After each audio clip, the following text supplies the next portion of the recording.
Assalamualaikum warahmatullahi wabarakatuh.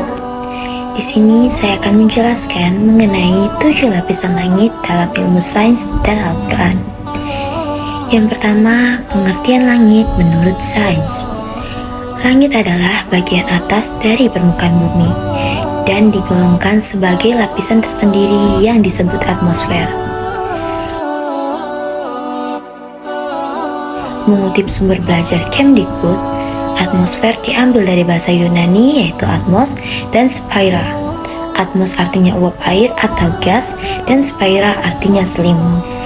Atmosfer adalah lapisan gas yang menyelimuti suatu planet termasuk bumi.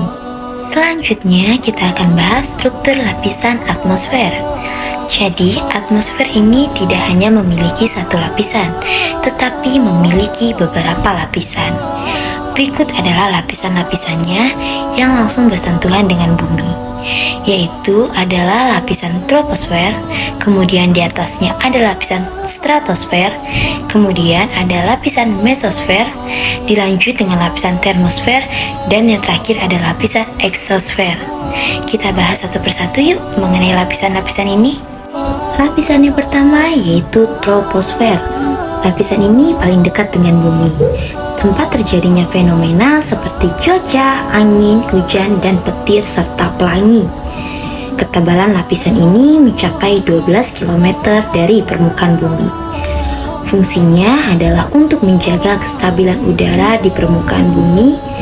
80% massa atmosfer berada di lapisan ini, dan pada lapisan stratosfer tempat terjadinya gradien termometrik yaitu penurunan suhu 0,6 derajat Celcius setiap kenaikan 100 meter. Dan yang terakhir adalah suhu teratas pada troposfer adalah minus 60 derajat Celcius. Sedangkan pada permukaan laut di daerah tropis rata-ratanya adalah 27 derajat Celcius. Selanjutnya lapisan kedua adalah lapisan stratosfer. Pada lapisan ini terdapat lapisan ozon. Pada ketinggian 35 km yang bermanfaat melindungi bumi dari pancaran ultraviolet, terdapat lapisan isotermal yang memiliki suhu 60 derajat Celcius. Kemudian terdapat lapisan versi atau lapisan anak di atas lapisan atmosfer yang dingin. Pada lapisan ini menjadi tempat terbangnya pesawat terbang. Dan juga terdapat lapisan stratopause, yaitu lapisan yang memisah antara stratosfer dan mesosfer. Kemudian lapisan yang ketiga adalah lapisan mesosfer.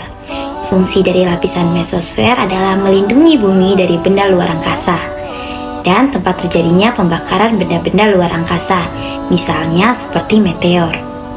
Perbedaan suhu yang drastis pada mesosfer membuat suhu yang dihadapi benda-benda langit menjadi tidak stabil dan akhirnya mereka hancur atau hangus.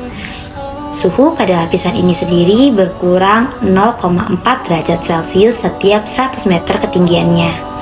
Pada lapisan terendah, mesosfer berada pada suhu 10 derajat Celcius. Sementara pada lapisan tertinggi, suhunya bisa mencapai minus 120 derajat Celcius. Terdapat lapisan mesopause, yaitu lapisan antara mesosfer dan termosfer. Kemudian ada lapisan termosfer, yaitu terjadinya ionisasi sebagai molekul dan atom udara. Dan di dalam lapisan ini terdapat lapisan ionosfer, yaitu terjadi ionisasi seluruh atom udara. Dan pada lapisan ini tempat terjadinya pemantulan gelombang radio. Terdapat 3 lapisan, yaitu lapisan E atau lapisan Keneally and Heaviside.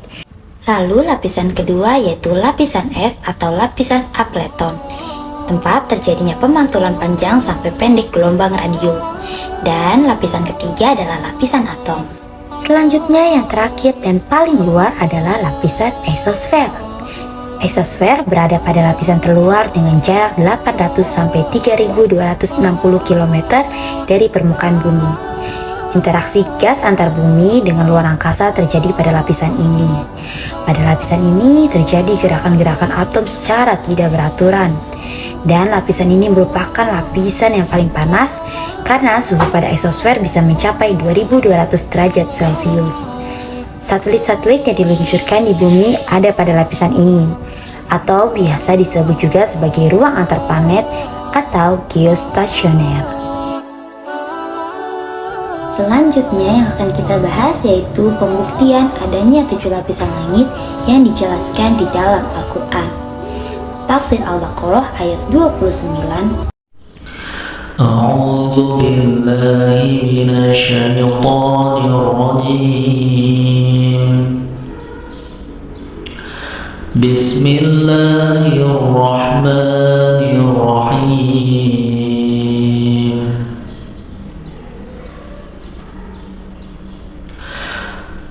Huwallazi khalaqa lakum ma fil ardi jami'an thumma istawa ila as-sama'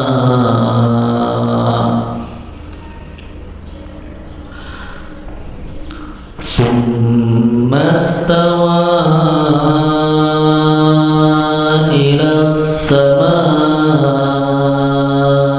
fasawwahunna sab'a samawat wa huwa bikulli syai'in alim.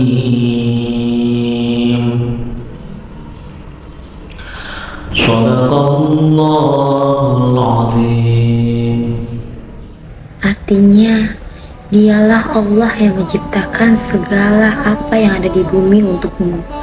Kemudian dia menuju ke langit, lalu dia menyempurnakannya menjadi 7 langit, dan dia maha mengetahui segala sesuatu. Quran Surat Al-Baqarah ayat 29.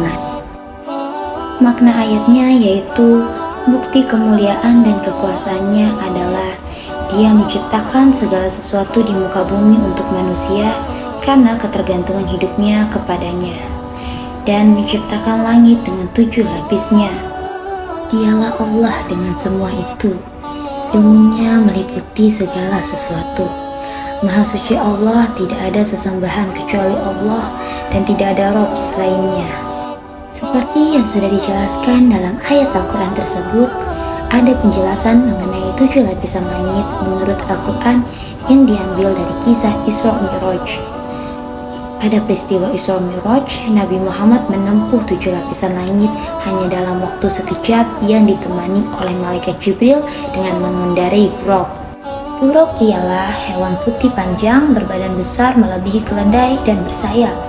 Dikisahkan buraq sekali melangkah bisa menempuh perjalanan sejauh mata memandang. Dalam sekejap untuk melewati 7 langit dan bertemu dengan para penghuni di setiap tingkatan. Dalam hadis dikisahkan di langit tingkat pertama, Rasulullah SAW bertemu dengan manusia sekaligus wali Allah Subhanahu wa Ta'ala pertama di muka bumi, yaitu Nabi Adam alaihissalam. Saat bertemu dengan Nabi Adam, Rasulullah sempat bertegur sapa sebelum akhirnya meninggalkan dan melanjutkan perjalanannya. Nabi Adam membalasnya dengan membekali Rasulullah lewat doa agar selalu diberi kebaikan pada setiap urusan yang dihadapinya. Kemudian di langit kedua, Nabi Muhammad SAW bertemu dengan Nabi Isa alaihissalam dan Nabi Yahya alaihissalam. Seperti halnya di langit pertama, Rasulullah disapa dengan ramah oleh kedua Nabi pendahulunya. Sewaktu akan meninggalkan langit kedua, Nabi Isa alaihissalam dan Nabi Yahya alaihissalam juga mendoakan kebaikan kepada Rasulullah. Kemudian Rasulullah bersama malaikat Jibril terbang lagi menuju langit ketiga. Lalu di langit ketiga, Rasulullah bertemu dengan Nabi Yusuf alaihissalam, manusia tertampan yang pernah diciptakan Allah Subhanahu wa Ta'ala di bumi. Dalam pertemuannya, Nabi Yusuf alaihissalam memberikan sebagian dari ketampanan wajahnya kepada Nabi Muhammad SAW, dan juga di akhir pertemuannya, Nabi Yusuf alaihissalam memberikan doa kebaikan kepada Nabi terakhir itu, yaitu Nabi Muhammad SAW. Setelah berpisah dengan Nabi Yusuf alaihissalam di langit ketiga, Nabi Muhammad melanjutkan perjalanan dan sampailah dia ke langit keempat. Pada tingkatan ini, Rasulullah bertemu dengan Nabi Idris alaihissalam, yaitu manusia pertama yang mengenal tulisan dan Nabi yang berdakwah kepada Bani Qabil. Seperti pertemuan dengan nabi-nabi sebelumnya, Nabi Idris alaihissalam memberikan doa kepada Nabi Muhammad SAW supaya diberi kebaikan pada setiap urusan yang dilakukannya. Selanjutnya di langit kelima, Nabi Muhammad SAW bertemu dengan Nabi Harun alaihissalam, yaitu Nabi yang mendampingi saudaranya. Nabi Musa alaihissalam berdakwah mengajak Raja Firaun yang menyebut dirinya Tuhan dan kaum Bani Israel untuk beriman kepada Allah Subhanahu wa Ta'ala. Harun terkenal dengan sebagai nabi yang memiliki kepandaian berbicara dan meyakinkan orang. Di langit kelima, Nabi Harun mendoakan Nabi Muhammad SAW senantiasa selalu mendapat kebaikan pada setiap perbuatannya. Pada langit keenam, Nabi Muhammad SAW dan Malaikat Jibril bertemu dengan Nabi Musa alaihissalam, yaitu Nabi yang memiliki jasa besar dalam membebaskan Bani Israel dari perbudakan dan menuntunnya menuju kebenaran ilahi. Selama bertemu dengan Nabi Muhammad SAW, Nabi Musa alaihissalam menyambut layaknya kedua sahabat lama yang tidak pernah bertemu. Sebelum Nabi Muhammad pamit meninggalkan langit ke-6, Nabi Musa melepasnya dengan doa kebaikan. Perjalanan terakhir yaitu langit ke-7. Pada langit ke-7, Nabi Muhammad SAW bertemu dengan sahabat Allah Subhanahu wa Ta'ala, bapaknya para nabi, yaitu Ibrahim alaihissalam.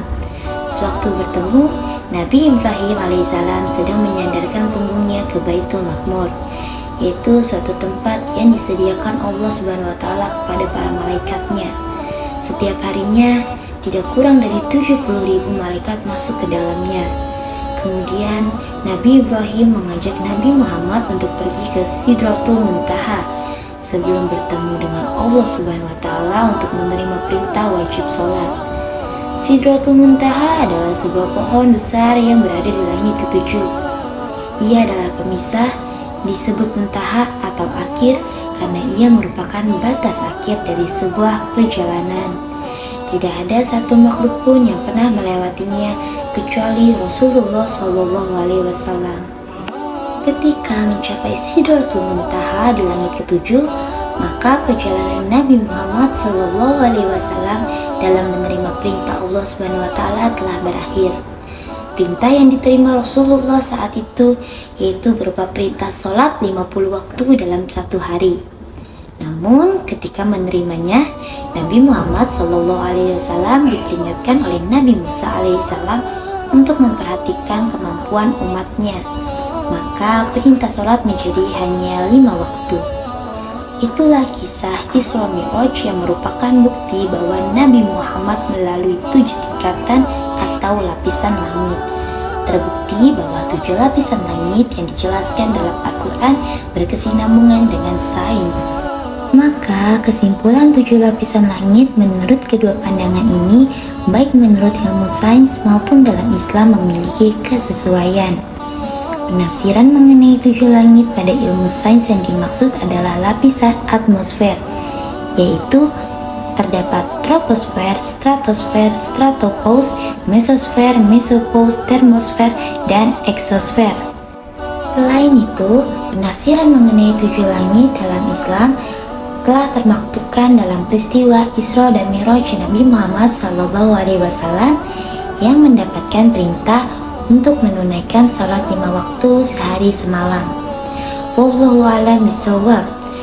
Wassalamualaikum warahmatullahi wabarakatuh.